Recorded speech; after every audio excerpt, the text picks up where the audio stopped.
føler nærmest, at man på en eller anden måde har gennemgået en slags renselse.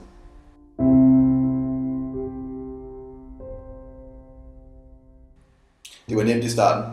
Jeg skød til tops. Jeg havde travlt, men det var efterhånden en del af min natur. Jeg var som skabt til branchen.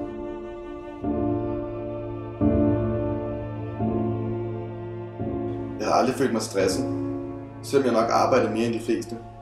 Men jeg havde slet ikke den opfattelse, at jeg var stresset. Jeg havde bare travlt. Vi var lykkelige, min kæreste og jeg, på vores måde, men mine tanker var altid andre steder. Hun ringede ofte. Jeg havde også fortalt hende, at hun ikke skulle ringe på min arbejdstelefon.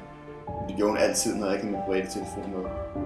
Jeg kunne bare ikke klare følelsen af ikke at være forbundet til min verden. Den verden, jeg var så afhængig af. Ofte var det, fordi hun ville mødes på vores sted. Men det endte altid med, at jeg sagde, at jeg havde travlt. Arbejdet skulle passes.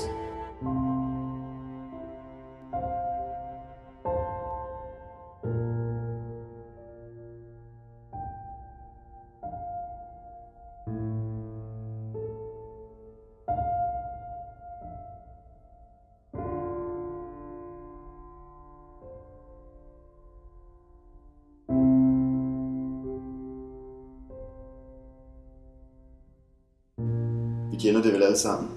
Pludselig bliver vores ellers så kontrolleret tilværelse ændret.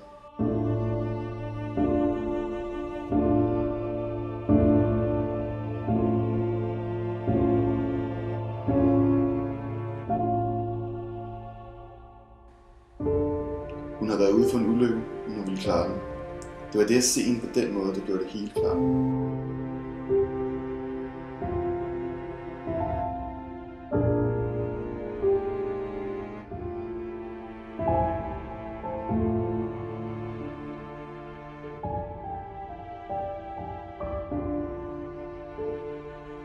Man føler nærmest, at man på en eller anden måde har gennemgået en slags renselse.